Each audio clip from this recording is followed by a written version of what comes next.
myself again.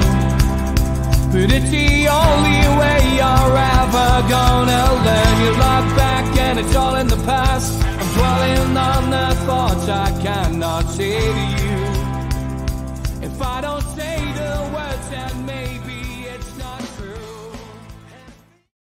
Hi, welcome to NUFC Matters with me, Steve Wraith. I'm joined by Supermac today, Malcolm MacDonald, to look at his dream team. We've done a series of these where people get a chance to pick their favourite Newcastle United team, managers and substitutes. So, Mal, I've been really looking forward to doing yours and John's. We've done them on two separate shows, which will be played this week. So, give us your goalkeeper first, Mal.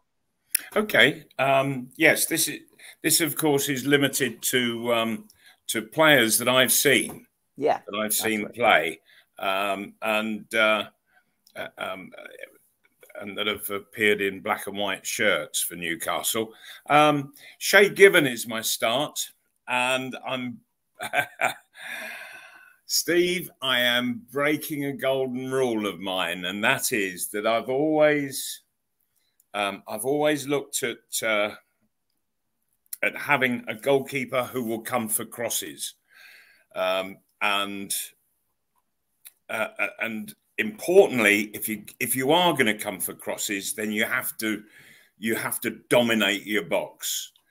Shay Given didn't do that, but he was such a phenomenal shot stopper. His positioning was uncanny, that I kept going over this choice and thinking, well, there's got to be somebody else that's as good or better. And to be quite honest, I couldn't come up with one. Willie McFall was very close, I have to say, that I played with back in the 70s. But Shay Given, absolutely phenomenal shot stopper. I've seen him, save Newcastle so many goals. So many goals. And he's a lovely lad as well.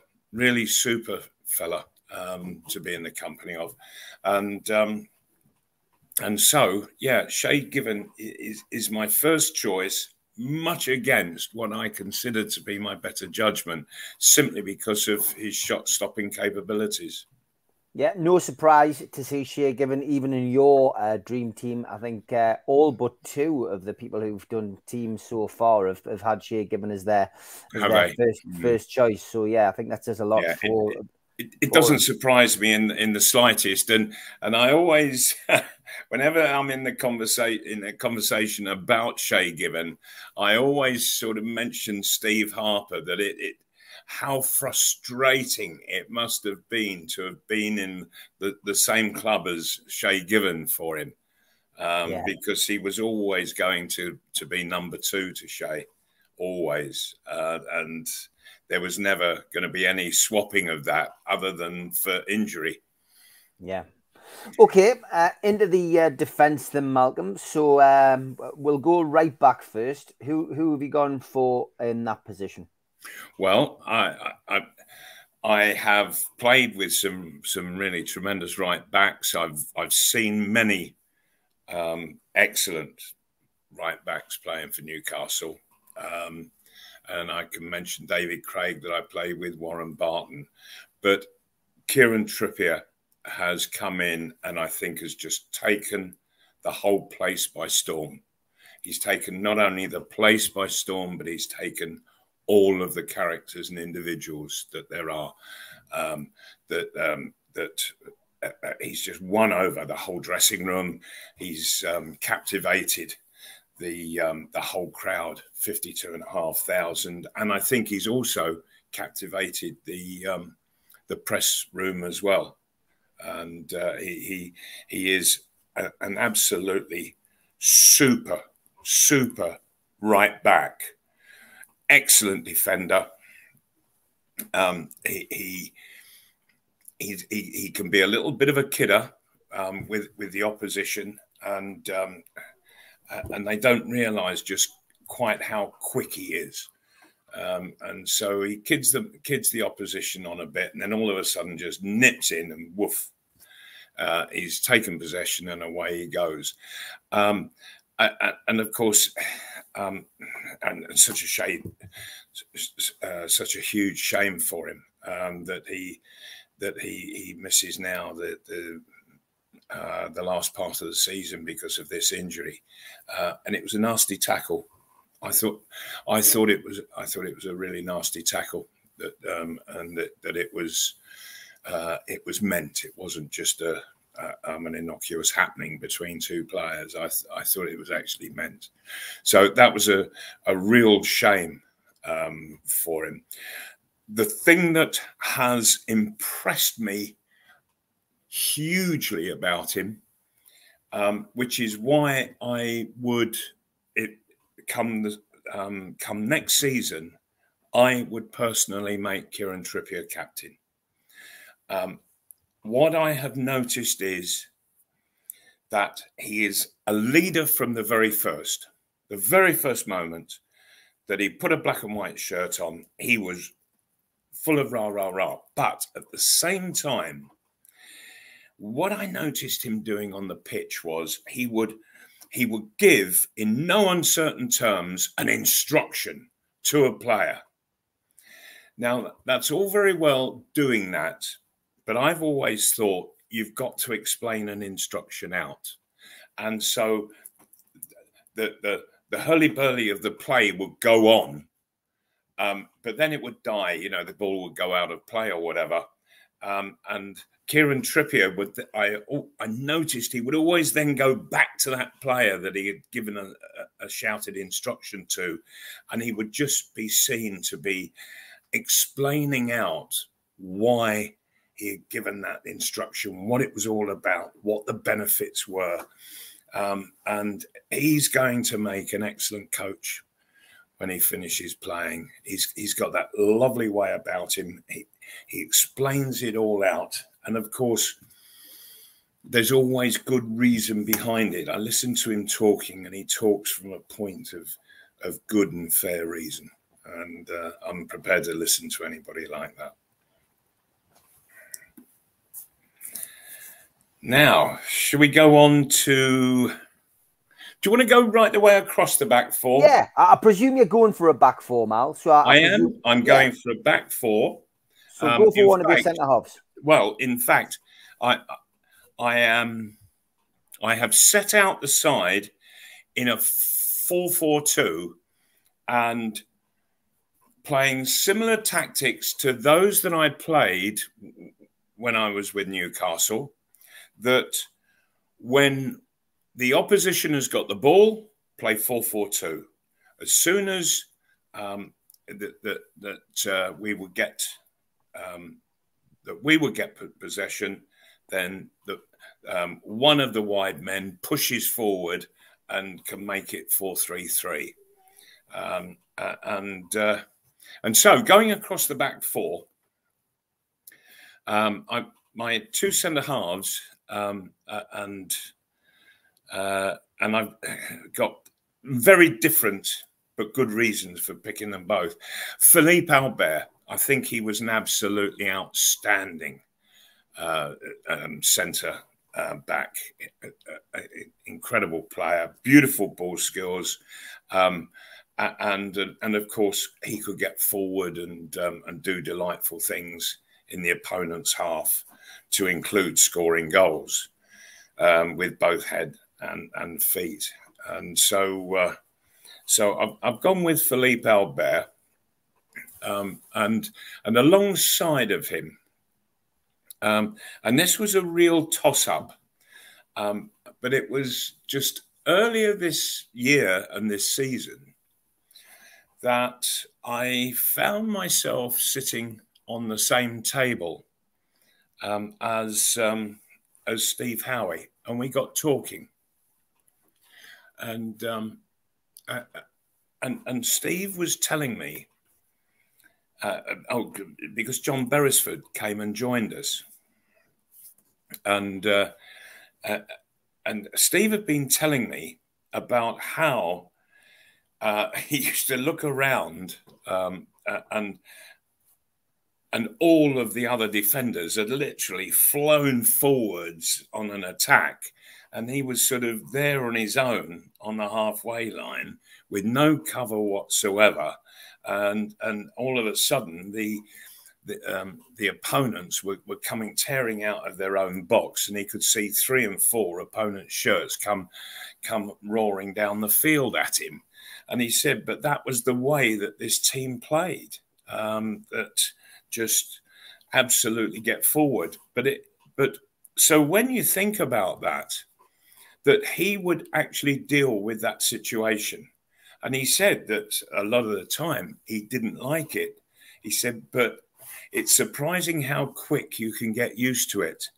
And he wasn't, as a centre half, he wasn't going to seek to deter the attacking strength of that Newcastle side that he played in.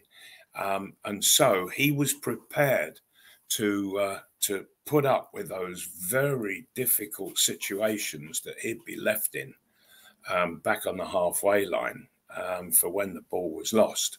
And so he just got me thinking, and that's a great responsibility for somebody to take on his shoulders, and just allow all 3 other defenders just to flood forward and be an attacking strength altogether. So, and also, it just got me thinking that what's a good partnership? You always need to have a really good understanding and good partnership with your 2 centre halves, with your 2 centre forwards, and Philippe Albert and Steve Howie, totally different types of players, totally different types of characters, but they appreciated each other's strengths, I feel, and therefore they worked really well together. And so not just as individual centre halves, but as a partnership, they're probably the best that I've seen in a Newcastle shirt. So yeah, so running across the back line, we've got Kieran, Trippier, Philippe Albert, and Steve Howie. Who's going to complement them on the left-hand side? Well, the best defender that I've ever played with is Frank Clark. But Frank would be only too speedy to admit that he wasn't the best at getting forward. In fact, I remember Frank scoring his first, and I've got a feeling it was his only ever goal for Newcastle. It came in the League Cup at St James Park one midweek evening. And we were beating Doncaster, who at the time were in the 3rd or the 4th division. We were beating them 5-0. And Frank has suddenly appeared in the most forward position that I ever saw him, which was about 7 or 8 yards outside of the Doncaster penalty area. And he smacked a shot, which found its way into the corner. And that made it 6-0. And all of the team ran over, and we got Frank up on our shoulders, and we carried him around the stadium. Shoulder high he was. And once the game restarted, and I got into my position of centre forward, the Doncaster centre half said, "What was all that fuss and nonsense about? Good heavens, you were already 5-0 up. What are you making a fuss and nonsense for getting a 6th goal?" And I said, "But that's the only goal he's ever scored for the club, and he'll never score another one. So we had to make it an occasion." And because we knew that Frank would hardly ever cross the halfway line in his future. So I haven't gone with Frank on this, although he is the best defender that I've played with. I've gone with John Beresford simply for the fact that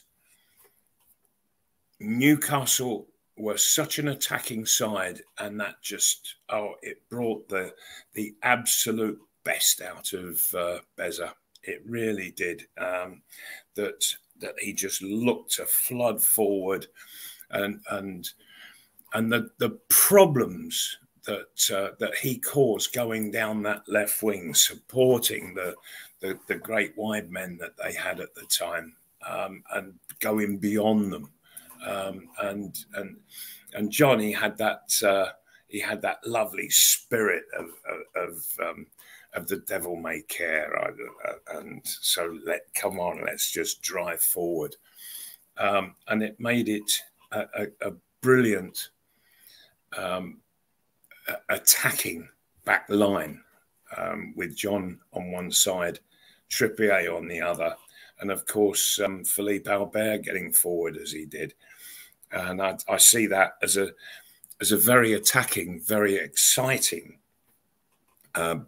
back line, which is an unusual thing to say, but at the same time, all good defenders, really good defenders, and knew how to do the jobs individually and as a group.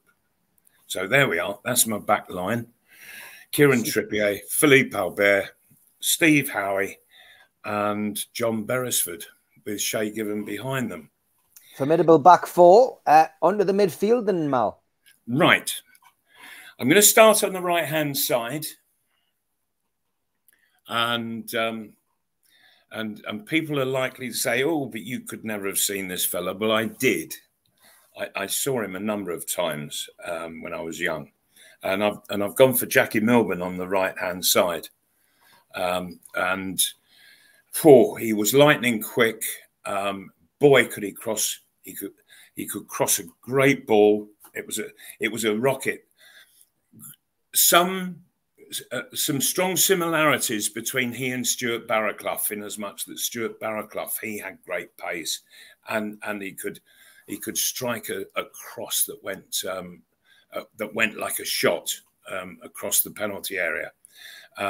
But Jackie Milburn, he had an awful lot more. He could come inside. He could play at centre forward.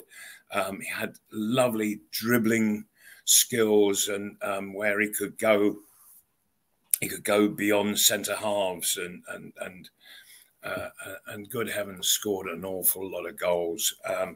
And one of the nicest guys I've ever met in my life. He really is. When I first arrived at St James Park back in 1971, he was right there, introduced himself, took me house hunting, helped me buy my first house in terms of finding it, showing me all the different areas around Newcastle and up into Northumberland, and one of the most delightful people that I've ever had the good fortune to spend time with during my life, and an extraordinary man, but as extraordinary playing the game of football. And of course, he played throughout that incredibly successful period that Newcastle experienced in the 50s. Albeit, Jackie Milburn broke my heart. I was 6 years of age, and Fulham was my club. I lived in the road that led up to Craven Cottage, and on the Monday, we were in school, and the headmistress, she stood up in front of everybody, and she talked about how the school's football teams had got on over the weekend, and she said, we must go to our local side, Fulham, who were just up there. We were the nearest school to Craven Cottage, and she said they got an excellent 1-1 draw in the third round of the FA Cup up at St James Park in Newcastle. Sort of instructed everybody to get an atlas out and to find where Newcastle was in Great Britain. And she said the replay is on Wednesday, afternoon because there were no floodlights, remember, in those days. And she said, you can, if you are seriously wanting to go and see the game, then come in for your schooling in the morning, have lunch here at school, but then after that you can leave and go to Craven Cottage and watch the game. And of course it was a 2 o'clock kickoff, no floodlights. And so that was great news for me. And off I went on the Wednesday early afternoon, and I got to the ground, and it was going to, you could tell by the size of the crowd swelling outside, and it was going to be an absolute full house. So I decided to go into a smaller part of the ground than I normally went in, and watch the game from there. And when they unveiled the plaque to Joe Harvey at St James Park just a few short years ago, I actually had the wonderful opportunity to speak with Vic Keeble, and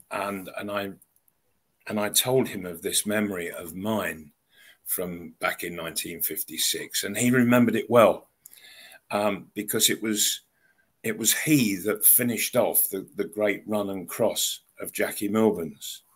And so it was between the two of them that they broke my heart, because and it was a remarkable game because Fulham had gone 4-1 ahead, and Newcastle had gone 4-1 ahead against Fulham, and Fulham in the spent the second half sort of getting the goals back, and with a few minutes still to go, made it 4 each. And Fulham had a corner, and that was headed out, and it went to Jackie Milburn out in the right wing, and he just went like a steam train up the right wing, and herring after him was Vic Keeble, and Jackie, he just pinged the ball across into the penalty area, and Vic Keeble, who he wasn't the best with his feet, that's for sure, in this game of football of ours, but my heavens, he was lethal with his head, and he just went flying through the air and head first got to the ball and just bullet like it went into the top corner, and it just broke my heart. It really did. Newcastle had beaten Fulham 5-4, and it had been one of the greatest matches that I have ever seen, and will always mention it as exactly that, one of the great games of all time. So Jackie Milburn, you cannot ignore the man. He was an absolutely brilliant right winger, centre forward, great goal scorer, great crosser of the ball, perhaps should have played an awful lot more for England, and he was just about one of the nicest men I've ever met in my life. Okay, fabulous company. War Jackie, yeah, from him in your dream team, right? Well, I've inside of Jackie, and I could see this pairing of Jackie Milburn and this guy getting on like a burnt, clapped out house, because it's Paul Gascoigne. Can you imagine Jackie Milburn getting on a football field with Gaza? Mind, if anybody could do it, Jackie, he would have done. He would have done. And I don't wish to take his name in vain. But in fact, Jackie probably, he would have found a way to bring the very best out of Gaza on a more regular basis than maybe Paul was able to do, because he was just so much common sense was Jackie. But Paul Gascoigne, one of the most extraordinary players. if you were to ask me to name 5 absolutely extraordinary players, I would have to say Alfredo Di Stefano and Ferenc Puskas of Real Madrid. But then it would be George Best, Paul Gascoigne, and now I'm looking for a 5th. But that's how I rated Paul. He would come that high in the ratings. And I still think that people could even now watch for the 1000th, 2000th time video footage of Paul and still not be able to work out quite how he was able to do the things that he accomplished.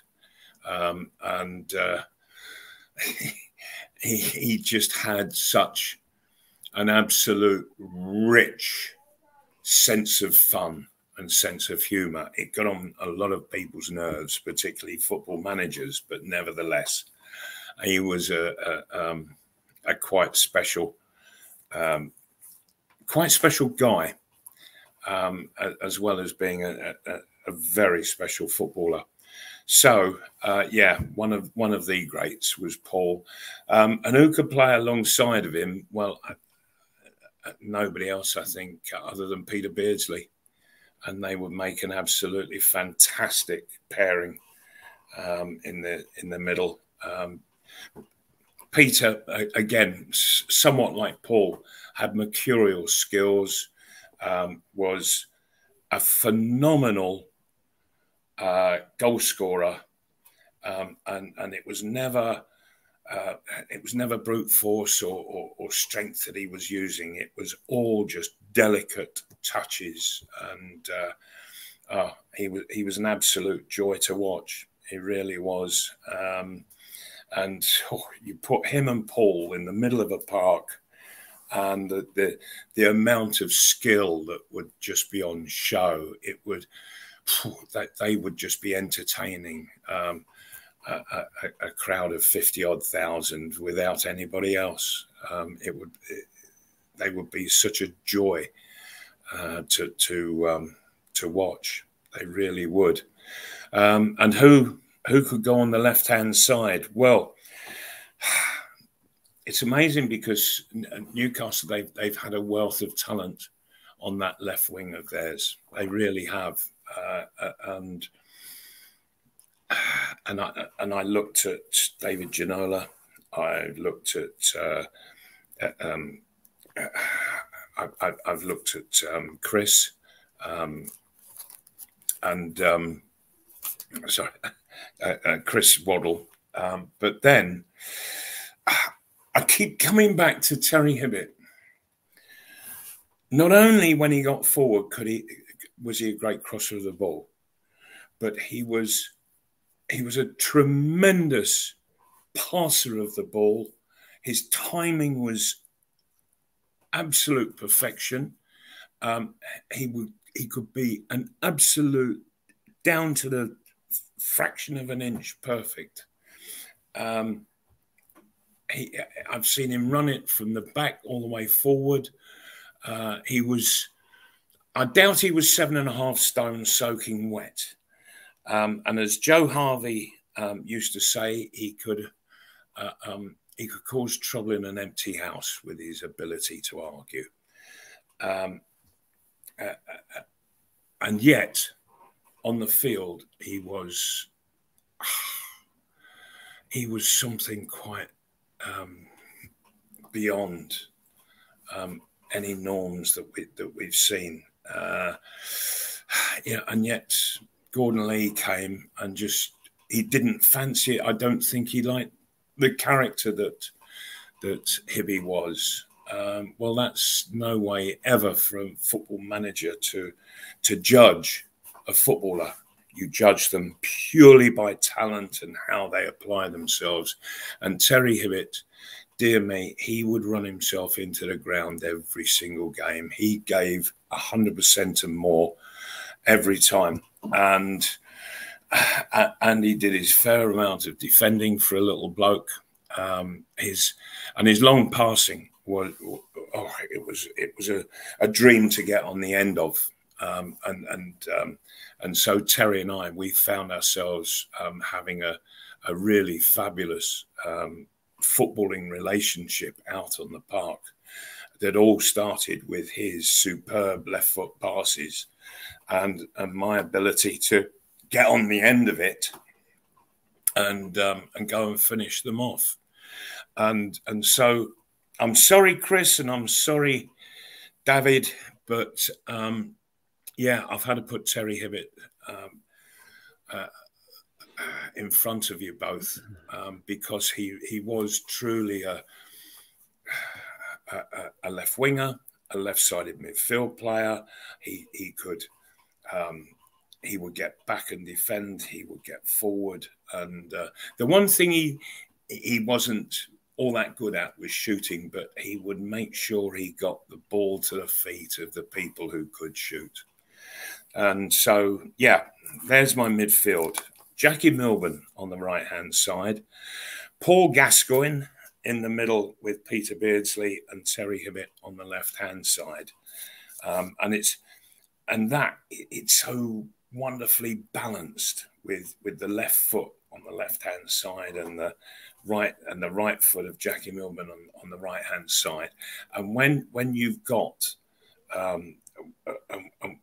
and when you've got people playing on their correct side like this, they spread the pitch wide. They make the pitch big. And these are players who they just love to play in space. They really did. And they could make space for themselves. They could make space for others. And that's a bit of footballing genius in itself. But these guys, all of them, they could certainly do that. So, and they were going to get a whole host of chances stuck into the box for people to go and finish. So who are those two people? And as I say, 4-4-2, but with Jackie Milburn getting forward on the right-hand side, he'd make a 3 up front. And the two that I've gone for are Alan Shearer and Andy Cole. And people might go, oh, we've had better than Andy Cole. Andy Cole had a phenomenal time at Newcastle. With, his goal scoring was absolutely supreme. And Andy Cole, Alan Shearer, if they both had a good season together, goal scoring wise, good heavens above, they put you on the verge of playing in Europe. And so it's then what can the middle four contribute? You know, can they contribute maybe 30 goals? That takes you over 100, for heaven's sake. And then what can the back four come up with? You know, and with the likes of Steve Howie on set pieces and Philippe Albert coming up with goals, Kieran Trippier on free kicks. All of a sudden you're thinking there's goals everywhere in this side. And so they would be capable of going out, competing against the very, very best that we see. And there would be no reason why they couldn't be winning just about everything this side. It would be wonderful if they could all be playing in one and the same age. It would be one hell of a side. One hell of a side, this. My subs, I mentioned, and I've got 3, which is Frank Clark. He can cover anywhere across the back 4. And then I've got Chris Waddle and David Ginola. The two of them, they could play pretty much anywhere, midfield, up front. Absolute class players. And if they're coming on as a sub, you say, this is the job that I need you to do. And they are honest, genuine players that will get out there and do it. Even if they were slightly out of position, it wouldn't matter to them. and they speak well about the game because they can speak about it so well, both of them, because they played it so well. They really did play it so well. Now, I've been a little bit naughty because I know, Steve, that you asked me for a manager. I've seen what you've done, Malcolm. Well, I found myself absolutely incapable of making that final decision between the two guys that I was mentally bashing myself up with. And so you wanted a manager. Well, I've picked a manager and I've picked a coach. We need a coach to coach the team and a manager to manage. So I've gone for Joe Harvey as the manager and I've gone for Bobby Robson as the coach. And Bobby Robson was primarily a coach, and he always, I think, advertised himself as such. Joe Harvey wasn't a coach. He was a great manager, but he was also absolutely incredible in the way in which he would sort of take a side apart, get rid of a few players, bring other players in, and then put another side together. And when you think that when I arrived in the July of, in the May of 1971, Newcastle United, only 2 years before, had won in Europe, had won a European competition. And so, there was pedigree here. But Joe, just 2 years after that, he was ripping that side apart. He was putting something totally new together. And what he ripped apart up front, that where the goals were coming from, was Wyn Davies and Pop Robson.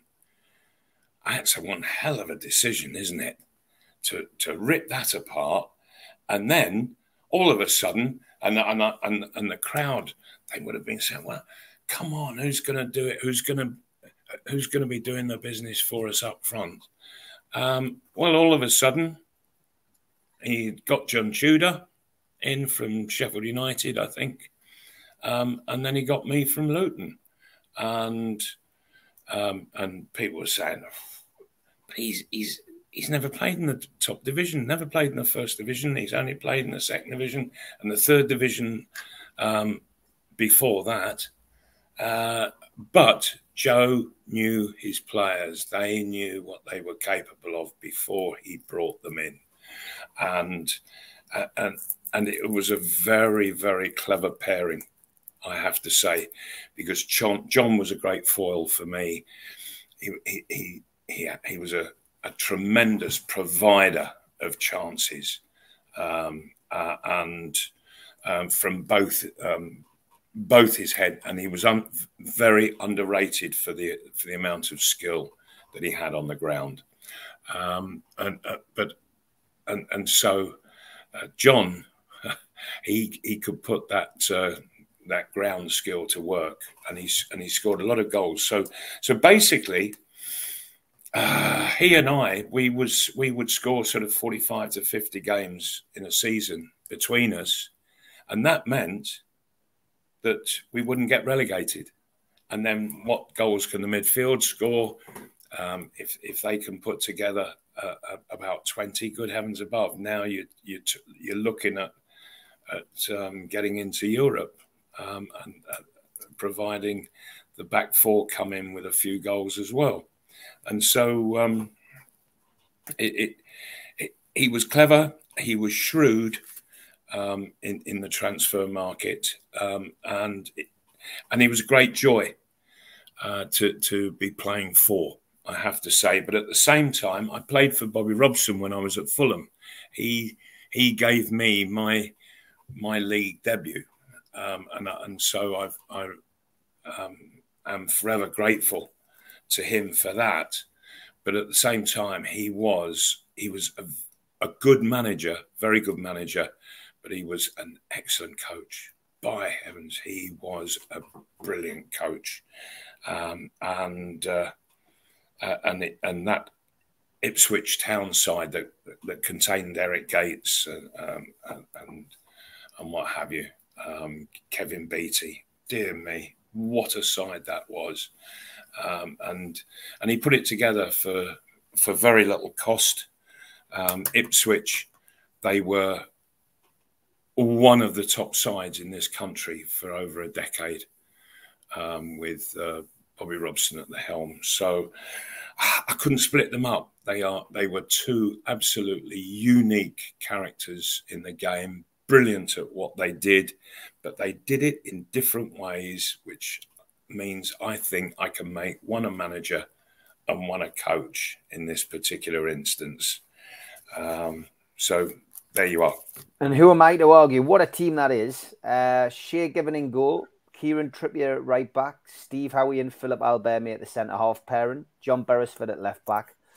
In the midfield, we've got a midfield which would be worth multi-millions of pounds. Wouldn't it just? Milburn, Paul Gascoigne, Peter Beardsley and Terry Hibbett.